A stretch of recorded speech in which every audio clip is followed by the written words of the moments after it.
Close your eyes for a moment and imagine yourself walking through the stone-paved streets of ancient Rome. The sun filters between towering marble columns like a bright streak. The scent of incense and warm stone fills the air, while the humming noise of the crowded forum surrounds your ears. Suddenly, a scene appears that draws everyone's gaze.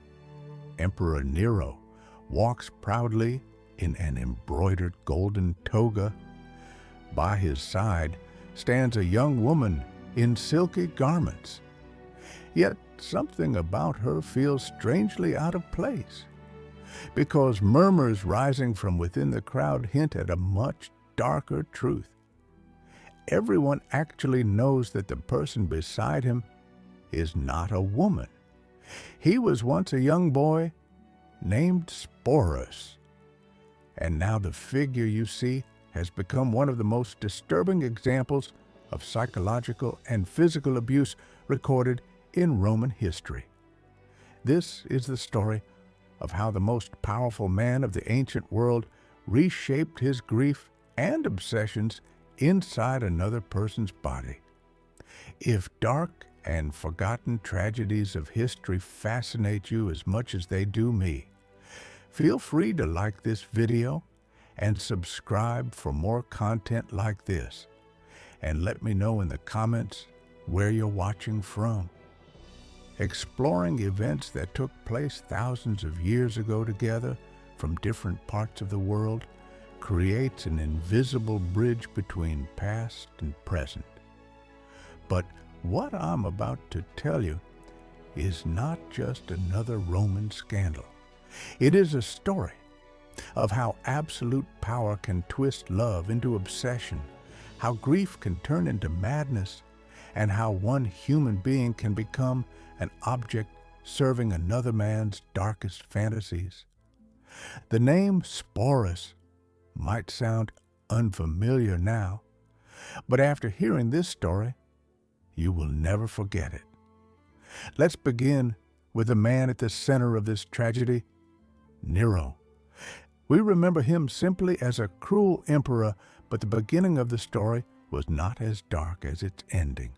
Nero was not born evil.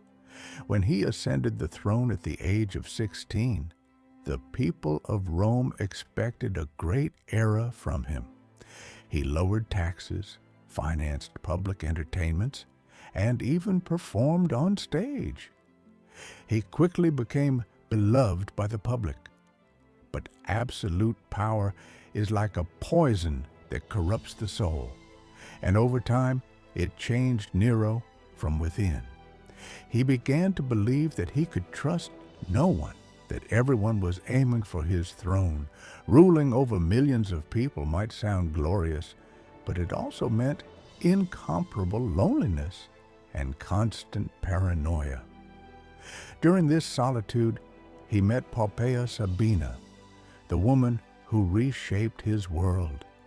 In Nero's eyes, Poppaea was not merely beautiful, she was almost an ideal. Beautiful, intelligent, politically skilled, and capable of shaping Roman history like no other. But this attraction carried a deadly power. Nero's love for Poppaea soon transformed from a relationship into a dangerous obsession. He became jealous, controlling, possessive, until he wanted to own her completely. Ancient historians describe Nero's infatuation as something that gradually consumed his sanity. And the turning point of fate came when Nero severely injured Poppaea during an argument. Details vary among historians, but the common conclusion is this: Poppaea, along with her unborn child, died because of Nero. In that moment, something in Nero's mind shattered beyond repair. Poppaea's death destroyed Nero emotionally. He had her mummified, organized ceremonies as if she were a goddess, and behaved like she still existed. And during this madness, the name Sporus appeared for the first time. After Poppæa's death, nothing filled the emptiness inside Nero. In the imperial palace, her name was treated like something sacred. Even after the funeral, her presence continued to dominate Rome. Palace officials were instructed to speak about Poppæa as if she were still alive. Her favorite foods were served at dinners, her seat was kept empty, and Nero sometimes continued speaking to her body. The line between reality and delusion was gone. It was during this period that a young boy named Sporus caught Nero's attention. Raised in the palace as a freed slave, his position was both privileged and dangerous. Everyone in imperial service owed their entire existence to the emperor's mercy, which meant even the smallest mistake could lead to exile or death. Sporus's misfortune, however, was his appearance. Ancient sources claim that his face resembled Poppæa's so closely, particularly his eyes and delicate facial structure, that Nero noticed him immediately. In Roman belief, physical resemblance was not just a coincidence, but a sign of fate. And for a man detached from reality like Nero, that resemblance turned into an obsession. Sporus was still just a child, but in Nero's eyes, he was now the re-embodiment of Poppæa.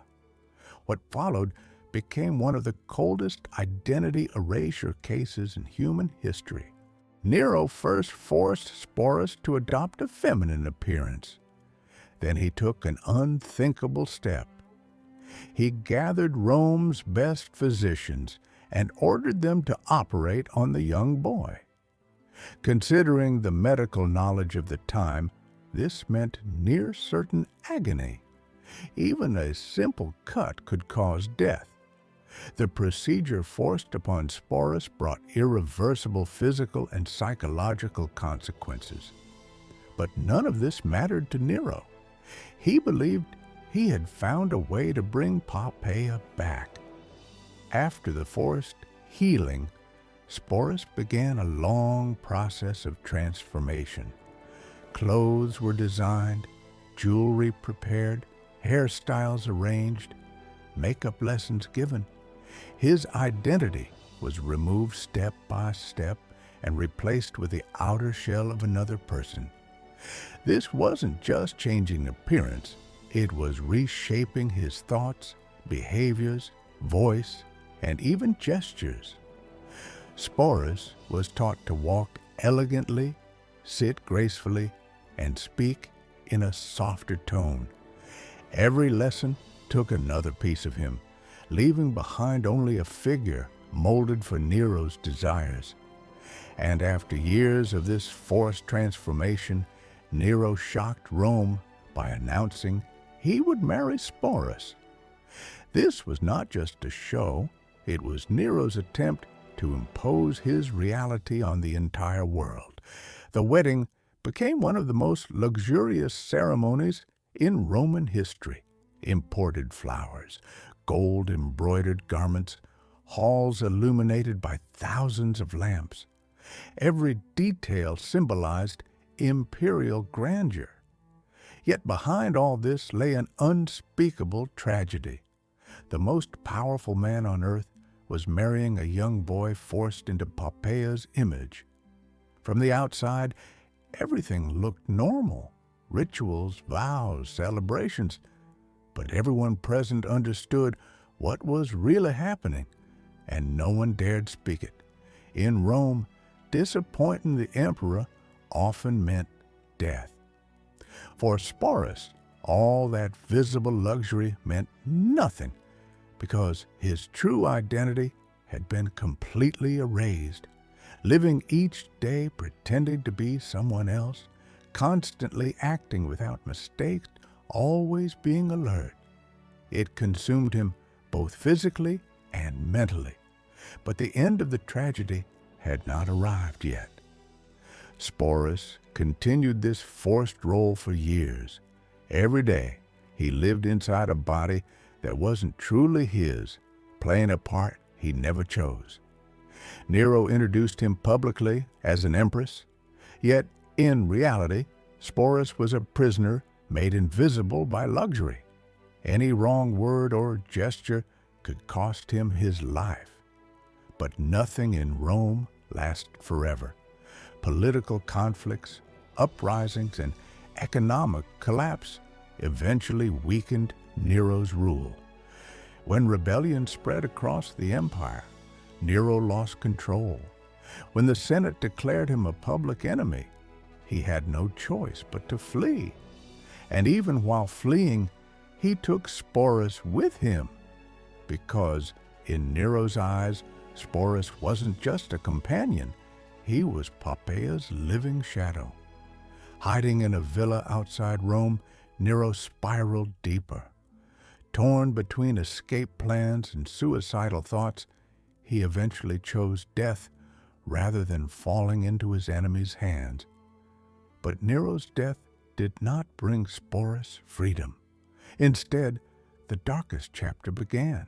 Sporus became a political object, passed from ruler to ruler, first Sabinus, then Otho, then Vitellius. Each dressed him like a woman and called him Poppeia's name, as if Rome had adopted Sporus's tragedy as a twisted expression of power.